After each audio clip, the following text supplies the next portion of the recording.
आज 15 सितंबर 2020 के मधुर महावाक्य है। आज की मुरली में बाबा हम बच्चों को कहते हैं कि बच्चे, तुम्हें ये ड्रामा के आदि मध्य अंत के राज को अच्छी तरह समझना है। क्यों समझना है? क्योंकि अब अंत आई है ड्रामा की, तो अब वापस घर जाना है। तो घर जाने के लिए निर्वाण धाम जाने की तैयारी करनी है। सुनते हैं बाबा के मधुर महावाक्य। ओम शांति। मीठे बच्चे, बाप आए हैं तुम्हें ज्ञान का तीसरा नेत्र देने, जिससे तुम सृष्टि के आदि मध्य अंत को जानते हो। प्रश्न है, शेरनी शक्तियां ही कौन सी बात हिम्मत के साथ समझा सकती है? उत्तर है, दूसरे धर्म वालों को यह बात समझाना है कि बाप कहते हैं तुम अपने को आत्मा समझो, परमात्मा नहीं। आत्मा समझकर बाप को याद करो तो विकर्म विनाश होंगे और तुम मुक्ति धाम में चले जाएंगे। परमात्मा समझने से तुम्हारे विकर्म विनाश नहीं हो सकते। यह बात बहुत हिम्मत से शेरनी शक्तियां ही समझा सकती है। समझाने का भी अभ्यास चाहिए। आज की मुरली का गीत है, नैनहीन को राह दिखाओ। ओम शांति। बच्चे अनुभव कर रहे हैं, रूहानी याद की यात्रा में कठिनाई देखने में आती है। भक्ति मार्ग में दर दर ठोकरें खानी ही होती है। अनेक प्रकार के जप तप यज्ञ करते हैं, शास्त्र आदि पढ़ते हैं, जिस कारण ही ब्रह्मा की रात कहा जाता है। रात में तो हर कोई जरूर ठोकरें खाते हैं। तो इसीलिए बाबा कहे ये है ही ब्रह्मा की रात्रि। आधा कल्प रात, आधा कल्प दिन। ब्रह्मा अकेला तो नहीं होगा ना। प्रजापिता ब्रह्मा है तो जरूर उनके बच्चे कुमार कुमारियां भी होंगे, परंतु मनुष्य नहीं जानते हैं। बाप ही बच्चों को ज्ञान का तीसरा नेत्र देते हैं, जिससे तुमको सृष्टि के आदि मध्य अंत का ज्ञान मिला हुआ है। तुम कल्प पहले भी ब्राह्मण थे और देवता बने थे। जो बने थे वही फिर बनेंगे। आदि सनातन देवी देवता धर्म के तुम हो। तुम ही पूज्य और पुजारी बनते हो।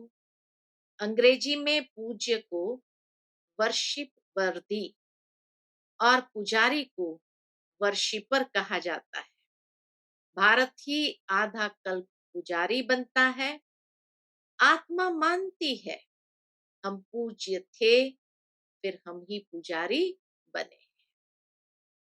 पूज्य से पुजारी, फिर पूज्य बनते हैं। बाप तो पूज्य पुजारी नहीं बनते हैं।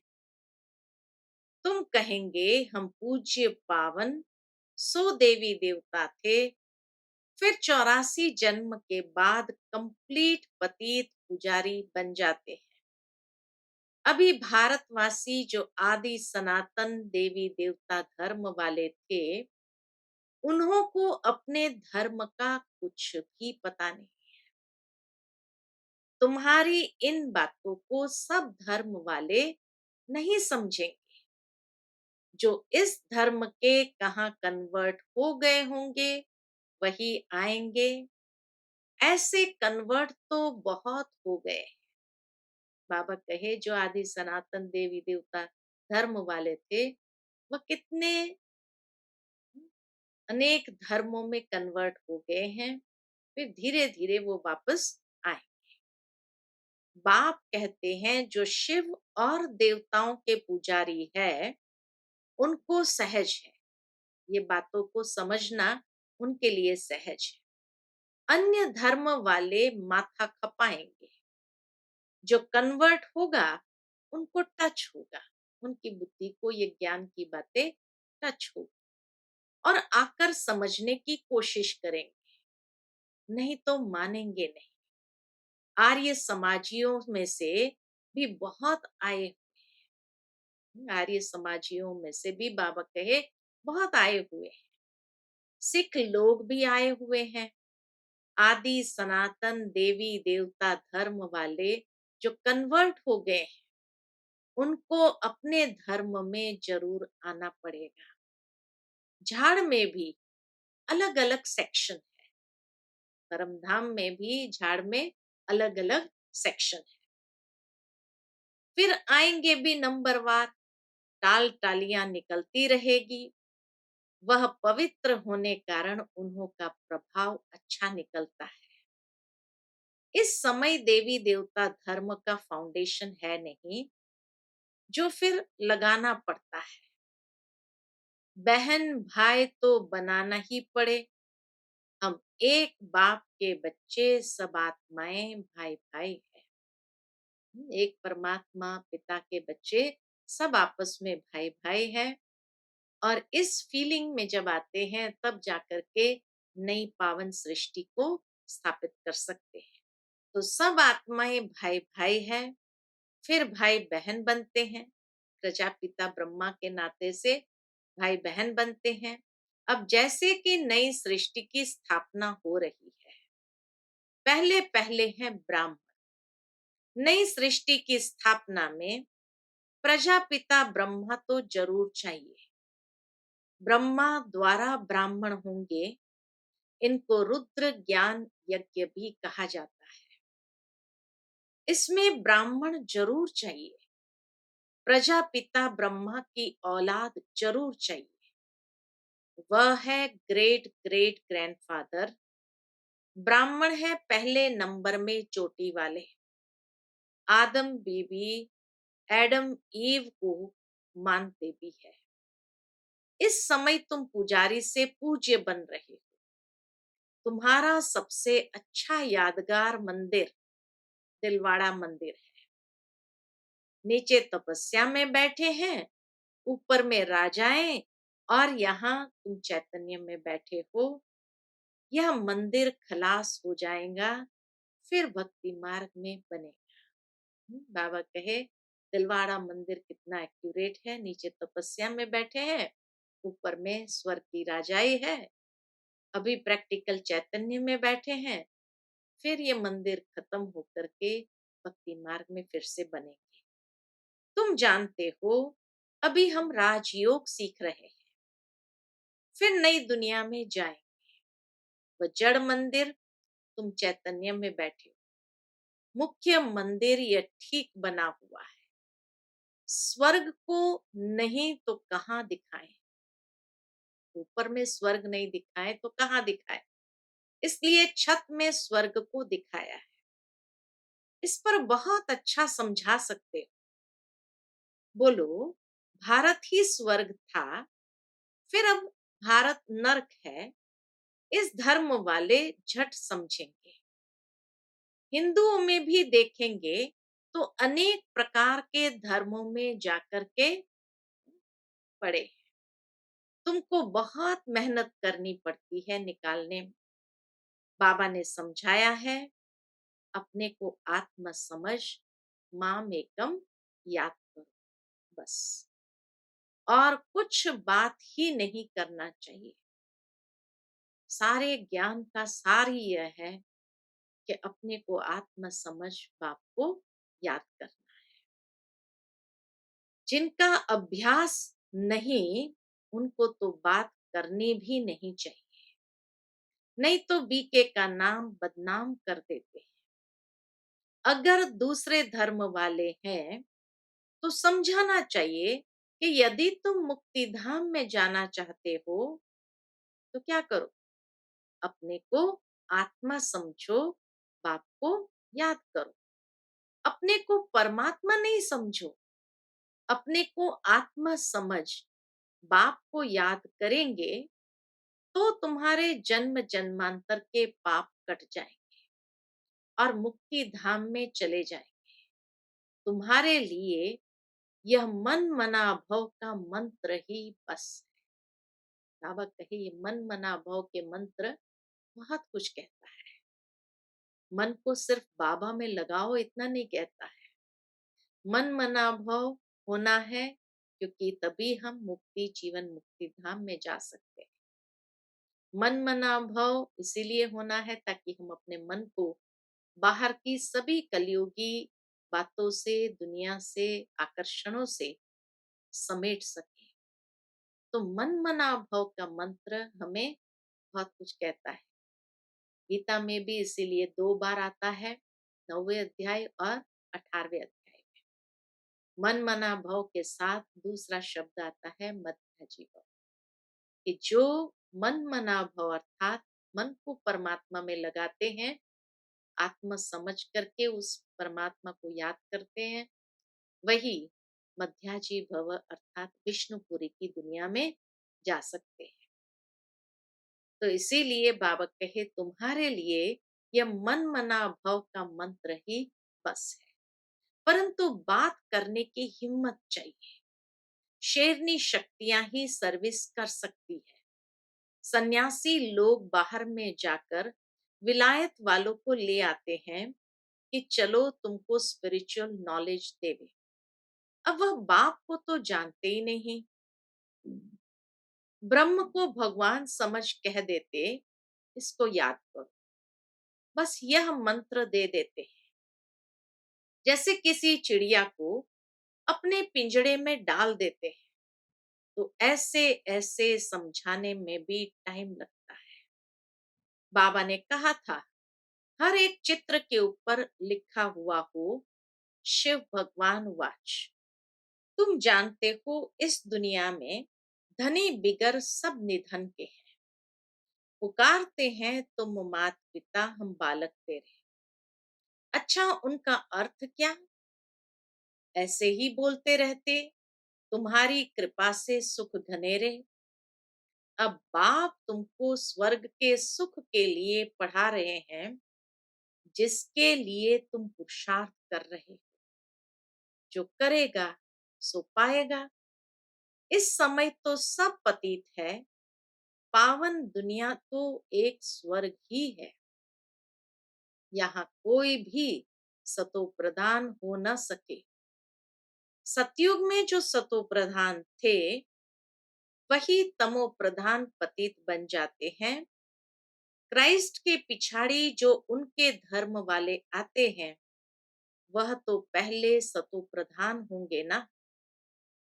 जब लाखों की अंदाज में होते हो तब लश्कर तैयार होता है लड़कर बादशाही लेने। उनको सुख भी कम तो दुख भी कम।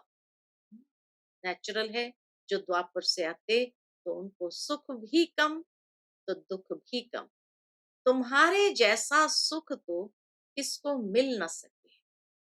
3 हिस्सा सुख मिलता है, तो बाबा कहे इतना सुख तो किसी को भी मिलता नहीं। तुम अभी तैयार हो रहे सुखधाम में आने के लिए। बाकी सब धर्म कोई स्वर्ग में थोड़ी आते हैं। भारत जब स्वर्ग था तो उन जैसा पावन खंड कोई होता नहीं। जब बाप आते हैं तब ही ईश्वरीय राज्य स्थापन होता है। वहां लड़ाई आदि की बात नहीं। लड़ना झगड़ना तो बहुत पीछे शुरू होता है। भारतवासी इतना नहीं लड़े, थोड़े आपस में लड़कर अलग हो गए। द्वापर में एक दो पर चढ़ाई करते हैं। यह चित्र आदि बनाने में भी बड़ी बुद्धि चाहिए। यह भी लिखना चाहिए कि भारत जो स्वर्ग था सो फिर नर्क जैसा कैसे बना है। ये नर्क जैसा कैसे बना है, आकर समझो। भारत सदगति में था, अब दुर्गति में है। अब सदगति को पाने के लिए बाप ही नॉलेज देते हैं। मनुष्य में यह रूहानी नॉलेज होती नहीं, यह होती है परमपिता परमात्मा। बाप यह नॉलेज देते हैं आत्माओं, बाकी तो सब मनुष्य मनुष्य को ही देते हैं। दुनिया में तो सब मनुष्य मनुष्य को ज्ञान की बातें सुनाते रहते हैं, लेकिन यहाँ स्वयं परमात्मा बैठकर मनुष्य आत्माओं को समझाते हैं। शास्त्र भी मनुष्य ने लिखे हैं, मनुष्य ने पढ़े हैं। यहाँ तो तुम्हें रूहानी बाप पढ़ाते हैं और रूह पढ़ती है। पढ़ने वाली तो आत्मा है ना, वह लिखने और पढ़ने वाले मनुष्य ही है। परमात्मा को तो शास्त्र आदि पढ़ने की दरकार नहीं। बाप कहते हैं इन शास्त्रों आदि से किसकी भी सदगति हो नहीं सकती।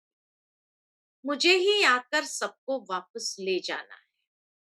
अभी तो दुनिया में करोड़ों मनुष्य हैं। सतयुग में जब इन लक्ष्मी नारायण का राज्य था, तो वहां 9 लाख होते हैं। बहुत छोटा झाड़ होगा। सतयुग में इतना छोटा झाड़ होगा। फिर विचार करो, इतनी सब आत्माएं कहाँ गई? ब्रह्म में व पानी में तो नहीं लीन हो गई? वह सब मुक्ति धाम में रहती है। हर एक आत्मा अविनाशी है। उनमें अविनाशी पाठ गूंदा हुआ है, जो कभी मिट नहीं सकता। आत्मा विनाश हो न सके। आत्मा कभी भी विनाश नहीं हो सकती। आत्मा है ही अविनाशी। आत्मा विनाश हो न सके। आत्मा तो बिंदी है। बाकी निर्वाण आदि में कोई भी जाति नहीं। सबको पाठ बजाना ही है। जब सब आत्माएं आ जाती है, तब मैं आकर सबको ले जाता हूँ। पिछाड़ी में है ही बाप का पाठ। नई दुनिया की स्थापना, फिर पुरानी दुनिया का विनाश। यह भी ड्रामा में नूंद है। तुम आर्य समाजियों के झुंड को समझाएंगे, तो उसमें जो कोई इस देवता धर्म का होगा, उनको टच होगा। बरोबर, यह बात तो ठीक है। परमात्मा सर्वव्यापी कैसे हो सकता? भगवान तो बाप है, उनसे वर्षा मिलता है। कोई आर्य समाजी भी तुम्हारे पास आते हैं ना, उनको ही सैपलिंग कहा जाता है। तुम समझाते रहो, फिर तुम्हारे कुल का जो होगा वह आ जाएगा। भगवान बाप ही पावन बनने की युक्ति बताते हैं। भगवान बाप ही पावन होने की युक्ति बताते हैं। भगवान वाच, क्या युक्ति बताई भगवान ने? भगवान वाच, माम एकम याद करो। मैं पतित पावन हूँ।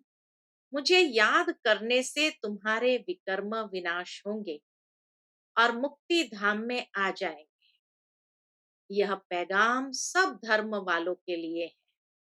बोलो, बाप कहते हैं देह के सब धर्म छोड़ मुझे याद करो, तो तुम तमो प्रधान से सतो प्रधान बन जाएंगे।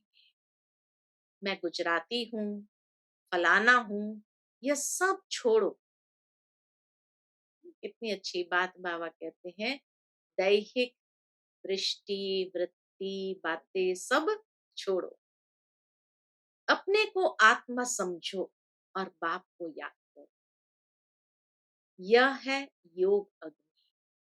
जब अपने को आत्मा समझ करके बाबा को याद करते हैं, तो परमात्मा से जो शक्ति प्राप्त होती है, उससे आत्मा पावन बनती जाती है। इसीलिए इसको कहते हैं योग अग्नि। संभाल कर कदम उठाना है। सब नहीं समझेंगे। बाप कहते हैं पतित पावन मैं ही हूँ। तुम सब हो पतित। निर्वाण धाम में भी पावन होने बिगर आ न सके। रचना के आदि मध्य अंत को भी समझना है। पूरा समझने से ही ऊंच पद पाएंगे। थोड़ी भक्ति की होंगी तो थोड़ा ज्ञान समझेंगे। बहुत भक्ति की होंगी तो बहुत ज्ञान उठाएंगे। बाप जो समझाते हैं उसको धारण कर। वानप्रस्थियों के लिए और ही सहज है। गृहस्थ व्यवहार से किनारा कर लेते हैं। वानप्रस्थ अवस्था 60 वर्ष के बाद होती है। गुरु भी तब करते हैं। आजकल तो छोटेपन में ही गुरु करा देते हैं। नहीं तो पहले बाप, फिर टीचर, फिर 60 वर्ष के बाद गुरु किया जाता है। सदगति दाता तो एक ही बाप। ये अनेक गुरु लोग थोड़ी है। यह तो सब पैसे कमाने की युक्तियां हैं। सतगुरु है ही एक, सबकी सदगति करने वाला। बाप कहते हैं, मैं तुमको सब वेद शास्त्रों का सार समझाता हूं। यह सब है भक्ति मार्ग की सामग्री। सीढ़ी उतरना होता है। ज्ञान भक्ति, फिर भक्ति का है वैराग्य। जब ज्ञान मिलता है तब ही भक्ति का वैराग्य होता है। इसलिए कहा जाता है कि जो मनुष्य इतनी भक्ति करते हैं तो भक्ति का फल क्या है? ज्ञान। और जैसे ही ज्ञान मिलता है तो नेचुरल है फिर वैराग्य। खाली भक्ति से वैराग्य ऐसा नहीं, लेकिन सारी पुरानी दुनिया से, बुद्धि से वैराग्य की बात। इस पुरानी दुनिया से तुमको वैराग्य होता है। बाकी दुनिया को छोड़ कहाँ जाएंगे? तुम जानते हो ये दुनिया ही खत्म होनी है। इसलिए बेहद की दुनिया का संन्यास करना है। पवित्र बनने बिगर घर जा न सके। पवित्र बनने के लिए याद की यात्रा चाहिए। भारत में रक्त की नदियां होने के बाद फिर दूध की नदियां बहेगी। विष्णु को भी क्षीर सागर में दिखाते हैं। समझाया जाता है इस लड़ाई से मुक्ति, जीवन मुक्ति का गेट खुलते हैं। जितना तुम बच्चे आगे बढ़ेंगे उतना ही आवाज निकलता रहेगा। अब लड़ाई लगी कि लगी। एक चिंगारी से देखो आगे क्या हुआ था। समझते हैं कि लड़ेंगे जरूर। लड़ाई चलती ही रहती है। एक दो के मददगार बनते रहते हैं। तुमको भी नई दुनिया चाहिए तो पुरानी दुनिया जरूर खत्म होनी चाहिए। अच्छा, मीठे मीठे सिकिलते बच्चों प्रति माता पिता बाप दादा का याद प्यार और गुड मॉर्निंग। रूहानी बाप की रूहानी बच्चों को नमस्ते। हम सभी रूहानी बच्चों की रूहानी माता पिता बाप दादा को याद प्यार, गुड मॉर्निंग और नमस्ते। नमस्ते। शुक्रिया बाबा, शुक्रिया। आज की मुरली से धारणा के लिए मुख्य सार है। पहली पॉइंट, यह पुरानी दुनिया अब खत्म होनी है। इसलिए इस दुनिया का संन्यास करना है। दुनिया को छोड़कर कहाँ जाना नहीं है। संन्यास करने का मतलब कहीं जाना नहीं है, लेकिन इसे बुद्धि से भूलना है। दूसरी पॉइंट, निर्वाण धाम में जाने के लिए पूरा पावन बनना है। रचना के आदि मध्य अंत को पूरा समझकर नई दुनिया में ऊंच पद पाना है। आज की मुरली का मीठा वरदान, अलबेलेपन की नींद को तलाक देने वाले, अलबेलेपन की नींद को तलाक देने वाले निंद्राजीत चक्रवर्ती भव। अलबेलेपन की नींद को तलाक देने वाले निंद्राजीत चक्रवर्ती भव। साक्षात्कार मूर्त बन भक्तों को साक्षात्कार कराने के लिए अथवा चक्रवर्ती बनने के लिए निंद्राजीत बनो। जब विनाश काल भूलता है तब अलबेलेपन की नींद आती है। जब विनाश काल भूलता है तब अलबेलेपन की नींद आती है। भक्तों की पुकार सुनो, दुखी आत्माओं के दुख की पुकार सुनो, प्यासी आत्माओं के प्रार्थना की आवाज सुनो, तो कभी भी अलबेलेपन की नींद नहीं आएगी। तो अब सदा जागती ज्योत बन अलबेलेपन की नींद को तलाक दो और साक्षात्कार मूर्त बनो। आज का स्लोगन है तन मन धन मन वाणी कर्म किसी भी प्रकार से बाप के कर्तव्य में सहयोगी बनो तो सहज योगी बन जाए। तन मन धन मन वाणी कर्म किसी भी प्रकार से बाप के कर्तव्य में सहयोगी बनो तो सहज योगी बन जाएंगे। अच्छा, Om Shanti. To watch Peace of Mind channel videos on YouTube, subscribe us on youtube.com/tvpeaceofmind. Just a click for a peaceful life.